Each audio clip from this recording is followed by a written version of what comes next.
A aula de hoje vai ser sobre o humanismo.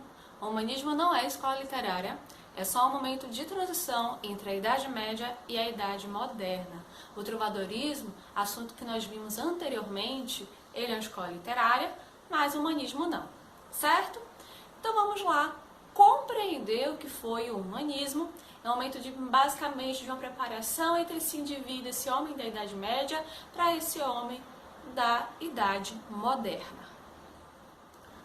Bom, para poder começar a nossa aula, essa imagem aqui do Leonardo da Vinci, o homem vitruviano, nos ajuda demais. Isso porque o homem, percebam, ele está no centro. O indivíduo, no período do humanismo, é antropocêntrico. Agora, ele sabe que ele é detentor do seu destino. Isso porque, não sei se vocês lembram, mas na Idade Média, as pessoas, em hipótese alguma, modificariam a sua classe social. Não existiria nunca a possibilidade de você ascender socialmente. Neste caso, no humanismo, a sociedade ela pode tanto ascender quanto descender. Isso por conta da própria burguesia. Período que a burguesia vai se constituir de uma maneira mais ativa é aqui. Então, se eu tenho a possibilidade de enriquecer, eu vou ter a possibilidade de ascender socialmente. Então, cai por terra a ideia de destino. O homem está destinado à miséria, o homem está destinado a ser rico, o homem está destinado a tal papel ou aquele. Simplesmente, a sociedade deixa de ser teocêntrica e passa a ser antropocêntrica. Agora eu compreendo que eu tenho poder em relação às minhas escolhas e essas escolhas terão consequência. Em hipótese alguma, o indivíduo no humanismo vai deixar de acreditar em Deus. Ele continua acreditando, só que agora ele coloca responsabilidade nas suas atitudes. Ele não simplesmente vou entregar a Deus e seja o que Deus quiser. Ele percebe que ele tem realmente um poder de atuação em relação ao que ele vai agir, em relação ao que ele age na sociedade. Bom, vamos para as características, contexto histórico também, o fim da Idade Média, o século XVI, a formação dos burgos, também é o período de criação da moeda, Isso também vai ajudar as pessoas a ascenderem, porque até então não tinha moeda. E aí como é que você faz para enriquecer? Não tem como.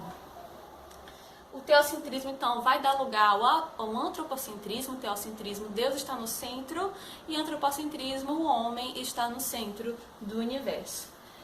Liberdade, valorização do homem. É aquela questão, como eu falei para vocês, o homem perceber que tem responsabilidade em relação às suas atitudes. A invenção da imprensa vai possibilitar que o conhecimento saia, não fique reduzido aos mosteiros e pessoas extremamente ricas, que outras pessoas da sociedade também tenham acesso ao conhecimento. Isso vai ajudar a construir uma sociedade racional. Ela é racional a ponto de perceber que o destino não existe. Ela é racional a ponto de perceber que ela precisa colocar responsabilidade em relação às suas atitudes. E ela é racional porque a ciência, de uma maneira geral, a filosofia também, estava a todo vapor. E isso fazia com que se mudasse o pensamento do indivíduo naquele século, no século XVI. Não se esqueçam também que esse é o período das grandes navegações. O homem vai deixar de ter medo do desconhecido e vai fazer viagens marítimas intermináveis para poder descobrir o que tem por aí afora, buscar especiarias, enfim. Isso vai também ampliar a visão de mundo da sociedade, certo? Bom, então o humanismo, de uma maneira geral, as características principais, o teocentrismo, luz aos pensamentos, razão ao meu pensamento, a revolução da imprensa vai fazer com que o conhecimento se descentralize, Como eu falei para vocês, conhecimento agora não vai ser algo exclusivo para quem está nos mosteiros, não vai ser algo exclusivo para quem é extremamente rico. Vamos então para a parte da literatura. Um dos principais figuras do humanismo é o Fernão Lopes. O Fernão Lopes ele vai se destacar como cronista, Basicamente, ele escrevia sobre reis e rainhas, era o seu papel descrever os hábitos, os acontecimentos relacionados aos reis e rainhas. E ele se destaca em relação a outros cronistas da época, porque ele começa a registrar, ele larga a oralidade, né? Contar só através da oralidade vai se perder através do tempo, né? O que eu vou contar para um, o que eu vou contar para outro, sem registrar, vai se perder. Ele começa então a registrar essas histórias de reis, rainhas, enfim.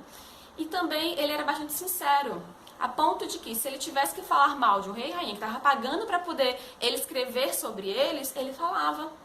Ele era sincero, e isso também fez com que ele tivesse uma importância, se a gente for comparar com outros cronistas que existiram na mesma época. Esse momento também, gente, é o momento da poesia palaciana, que basicamente não é muito interessante. Por quê? Vou ser bem sincera para vocês. São pessoas da nobreza que escrevem como é ser uma pessoa da nobreza, que escrevem falando bem delas mesmas. Ou seja, não tem fundamentação.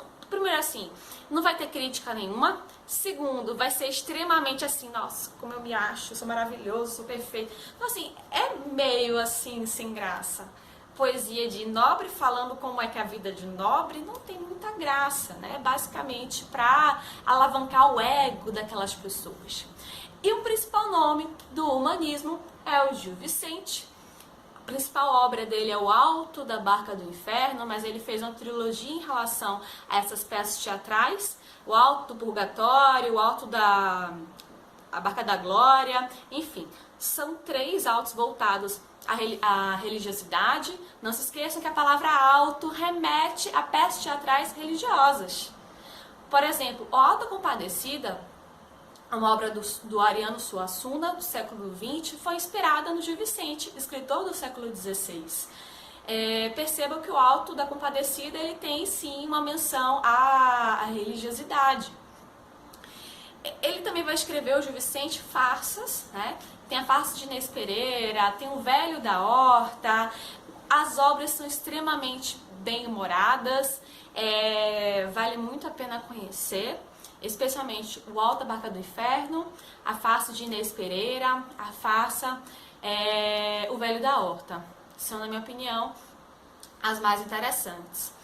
Bom, ele vai ter a intenção de moralizar a sociedade. É que ele quer que as pessoas percebam que a sociedade de maneira geral, porque o teatro que o Gil Vicente fazia era em praça pública, então todo mundo podia assistir, então ele queria mostrar que existiam pessoas corruptas, que existiam pessoas que roubavam as outras, que existiam pessoas que mentiam, então ele queria que a sociedade por si só percebesse os seus equívocos nas peças teatrais. Essas personagens que são caricaturadas, que são exageradas na sua forma de ser, são chamadas de personagens tipo. Por exemplo, ele não vai simplesmente colocar Joãozinho é um fidalgo. Ele vai colocar um personagem que nem tem nome, é fidalgo, e ele vai caricaturar o que é um fidalgo na sociedade. Essas personagens mais destacadas, mais caricaturadas, são personagens tipo. Bom, tem um outro vídeo que eu conto, explico como é o Alto da Barca do Inferno, que eu faço uma pequena análise. Enfim, as peças teatrais são pequenas, mas a linguagem, por ser uma linguagem muito antiga, pode ser um pouco mais complicado. Porém, tem versões com português modificado, mais próximo do português de hoje em dia. Bom, não esqueçam de ler a apostila, de fazer exercícios e de assistir ao próximo vídeo. Até a próxima, bons estudos. Um beijo.